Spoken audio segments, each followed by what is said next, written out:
ചെട്ടികുളങ്ങര ദേവീക്ഷേത്രത്തിലെ സനാതന ധർമ്മ സേവാ സംഘത്തിന്റെ ആഭിമുഖ്യത്തിൽ നടക്കുന്ന 64ാമത് സപ്താഹ ജ്ഞാനയജ്ഞം, വാർഷികം, മകരഭരണി മഹോത്സവം, മകരഭരണി സദ്യ എന്നിവയുടെ ഭാഗമായി രണ്ടാം ദിനത്തിൽ കാർഷിക സമ്മേളനം നടന്നു. ഡെപ്യൂട്ടി സ്പീക്കർ ചിറ്റയം ഗോപകുമാർ ഉദ്ഘാടനം ചെയ്തു.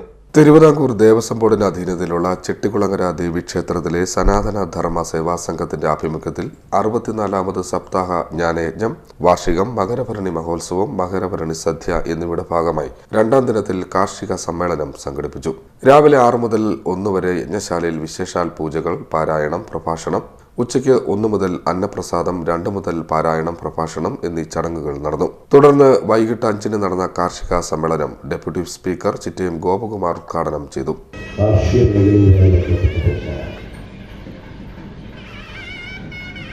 അതിന് വേണ്ടത് 3 കാര്യങ്ങളാണ്. അത് 3 നമ്മുടെ മഹാകാളി, സരസ്വതി, മഹാലക്ഷ്മി, ഈ 3മായി ബന്ധപ്പെട്ടാണുള്ളത്. മഹാകാളി എന്ന് പറഞ്ഞാൽ ഇച്ഛാശക്തിയാണ്. നമുക്ക് ഏത് കാര്യം ചെയ്യണം ഇച്ഛ വേണം, എന്നുവെച്ചാൽ ആഗ്രഹം ഉണ്ടാകും. ആ ഇച്ഛാശക്തിയാണ് മഹാകാളി. രണ്ടാമത് അറിവ് വേണം, ജ്ഞാനശക്തിയാണ് സരസ്വതി, മഹാസരസ്വതി. മൂന്നാമത് ആഗ്രഹവും അറിവും ഉണ്ടായാൽ മാത്രം പോലെ അത് ചെയ്യാനുള്ള പ്രവർത്തിക്കാനുള്ള ശേഷിയാണ്, ക്രിയാശക്തിയാണ് മഹാലക്ഷ്മി. അപ്പം ഇച്ഛാശക്തിയും ജ്ഞാനശക്തിയും ക്രിയാശക്തി, അത് മഹാകാളി, മഹാസരസ്വതി, മഹാലക്ഷ്മിയിൽ അധിഷ്ഠിതമാണ്.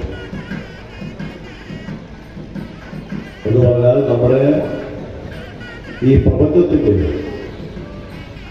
നിലനിൽപ്പ് അമ്മയിലാണ് എന്നർത്ഥം. ജില്ലാ പഞ്ചായത്ത് അംഗം KG സന്തോഷ് അധ്യക്ഷത വഹിച്ചു.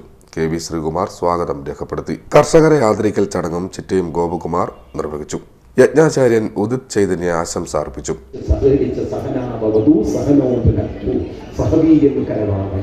അങ്ങനെയാണെങ്കിൽ നമുക്ക് ഒരുമിച്ച് പ്രാർത്ഥിക്കാം. അന്നപൂർണേ സദാപൂർണേ ശങ്കരപ്രാണവല്ലഭേ ജ്ഞാനവൈരാഗ്യ സിദ്ധ്യർത്ഥം ഭിക്ഷാം ദേഹിച്ച പാർവതി. അതിന് നമുക്ക് ചെട്ടിക്കുളങ്ങര ഭഗവതി വെളിച്ചം തരട്ടെ, അനുഗ്രഹം തരട്ടെ. ഇന്നിവിടെ ആദരിക്കപ്പെട്ട എല്ലാ കർഷകർക്കും ആയുരാരോഗ്യ സത്യം നേർന്നുകൊണ്ട് നിർത്തുന്നു. നന്ദി, നമസ്കാരം. K. ശ്രീധരൻപിള്ള നന്ദി രേഖപ്പെടുത്തി. തുടർന്ന് പ്രഭാഷണം, പാരായണം എന്നിവ നടന്നു. CDNet news, Chettikulangara.